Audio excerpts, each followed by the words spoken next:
Hey, Lara here, and I'm sharing a layout created for Mix It Up Monday, which is a sort of blog and YouTube hop. My name on social media is Scrappykea, so you can find me here on YouTube as well as on Instagram and on Facebook. Got this great sketch by Rochelle Spears to use for this Mix It Up Monday, and I'm going to turn this around 90 degrees so that the strip lies across the top. Now, this piece of paper came in a Close to My Heart scrapbooking workshop collection. It's a little bit thicker than normal paper, sort of got some ledger lines and numbers down the side. That didn't really matter. I was going to mess it up, as you can see me doing here with some acrylic gloss sprays. The photos that I am scrapbooking are of my husband and I trying to get some selfies at a waterfall, and as part of this I thought I'd sort of create a waterfall background. Now, this particular spray, so the white acrylic gloss, isn't squirting that well, so I ended up just splattering it a little bit.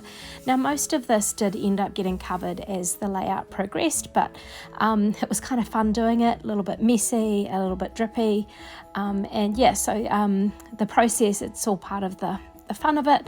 And so even though a lot of it gets hidden and little hints of it just peek through the bottom of the sort of photo clustered element there that I'm going to add on, I had fun in the process. So I'm just using the heat gun here to dry up some of those strips, and yeah, liking how this looks. If I did this again, I possibly wouldn't put quite so much gold evident at the top, or cover that up a little bit, but that's okay. So I'm going to use this heart stencil, which is from a cut file by Virginia of Confessions of a Paper Addict that I had cut on some stencil paper, and I've used that multiple times. So I did a bit of a mistake here when I was doing the videoing, and I didn't really know about it till later that I hadn't stopped the video, and I end up missing some of this texture pasting that I actually do once I get going with it. So the cut file there, I popped on that, and I'm going to get some texture paste that you can see me just squishing on here a little bit, and some moon dust glitter gel, and it looks really cool with the glitter gel twisted into that texture paste. It looks really awesome. It's a little bit sad that this gets covered up so much when I put the photo cluster on, but it is really cute just seeing some of the hints of the falling hearts peeking out underneath. So I'm going to mount the photos here on some white daisy cardstock, just to give it a little bit of separation from the background as the page comes together. And just going to trim around those just using some scissors so that there's a reasonably even border. So I do have to go back round and trim a little bit closer for each of these photographs. So these photos, there's a waterfall sort of a 5-minute walk from our home. We kind of live in a built up suburban area, so it's kind of cool having that really close. There's kind of a bit of a working farm not far from us too that we get to walk around when we're doing a river track. But my husband on a rare occasion went for a walk with me, and we had to stop in at the waterfall and sort of attempted to get some selfies. Now, I'm quite short and he's not short, so when it comes to taking selfies and stuff and lighting and things like that, it's kind of tricky sometimes to get these right. We still need a lot of practice. We're not experts at selfies at all. Anyway, so this paper here is from a mixing collection. Oh, that pinky coloured one was actually had a little bit of a watercolour effect on it, and it was from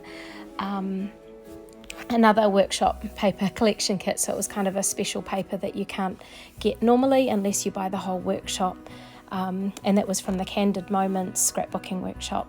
And so this one here is from In Full Bloom by Close to My Heart, which if you have seen any of my other videos lately and Instagram, you'll know that I absolutely adore this collection. But that spotty paper is a mix-in from the last idea book, so from February. These embellishments here that I was just sort of fiddling with are also part of the In Full Bloom collection, and I'm just sort of working out how to layer these up, where I might want these. And I remembered the Picture My Life cards were just there ready to use, and so just playing around with some different possibilities here. Like the camera, it kind of fits with the whole selfies thing, just like the drippy water was kind of emulating the waterfall idea or waterfall concept in the photographs. So just sort of playing around with how this might work, and I am actually going to let that background dry a little bit more and take these papers off and go put them through the sewing machine. So now I've done that, and I have sort of done zigzag around one of them and straight stitch around another, and then I had to change the thread because my white ran out, and so I've done black stitch around that sort of floral patterned paper at the back. But now it's time to stick everything down, now that I've got those textures and the different bits and pieces, components ready to go. So just sticking these papers down. Didn't sew them onto each other just because they're all different sizes and textures and stuff like that, and it was just going to be simpler to do it this way. So now putting that down, and you can see that I've now covered up a lot of those gorgeous little hearts and quite a bit of the drippiness, but it is quite cute just seeing some of that drippiness come out down the bottom. And I am going to cover up some of the top pieces. So there's a Picture My Life card that had sort of home is where you are, and I thought that fitted with being close to home with this waterfall and being with my husband. So I've kept that as my title, no other titles or anything needed, and I'm going to stick down this little chipboard camera, which is part of the In Full Bloom sort of collection. You can buy some extra embellishments that go with that.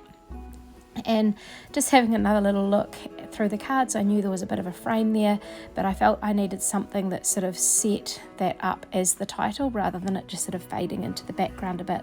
So that little tag there, again, it was part of that In Full Bloom sort of embellishments, and I'm going to pop my journaling on there, but I'm going to use some of the florals from the In Full Bloom sticker sheet and just tuck them in at various points around the layout, just trying to create a bit of balance as I go. And not taking over or dominating the photos, and still letting some of that mixed media peek in the background. Now I do put quite a few flowers at the top, and that's kind of to detract from the gold, the strength of that gold colour. And I needed that little floral cluster there. It didn't look quite right, it needed something up the top, but I just still decided a little bit later that I need some kind of yellow down where I popped that blue flower, because there's quite a few yellow flowers up the top. And it just needed to be there. So these little chipboard hearts are quite cute as well, and there's my little yellow flower to add some balance with the colours at the top and the bottom. So I'm using the white gel pen to go around these heart shapes to sort of define the edges a little bit and give it a little bit more space and a little bit more separation from what else is going on. And I did wonder about putting some white pen on the camera as well, but I just didn't quite feel right doing that because I knew that I would sort of muck it up. But anyway, just add a little bit of a staple effect to that wee tab. And now I'm bringing in, I think it's Black Pearl is the name of this liquid pearls, and I'm just putting these on the center of the flowers, just adding sort of a dotty texture so it's a little bit raised and bumpy, but it's got that nice pearly shine and sparkle into those pieces. So when you look at this layout up close, it's actually quite gorgeous with the sparkles coming through in the texture paste mixture, the gold glint from the gloss acrylic gloss sprays, and then the nice onyx, maybe it might be, the black in the sort of center of each of those flowers. It just looks really cute, or it's just got a little bit of that hint of glamour and excitement despite the mixed media all peeking around there. So happy with how this turned out. Thanks for the great sketch, and I'm looking forward to seeing everyone else's sort of takes on this sketch and this mixed media Mix It Up Monday. So make sure you check the links below as well to see what everyone else has come up with. I look forward to seeing them, and I hope you will jump on in and have a look around too. Thanks for watching. If you've enjoyed this and you're not already one of my wonderful subscribers, I'd love to have you join me so you don't miss out on more inspiration just like this one. Hey, thanks for watching.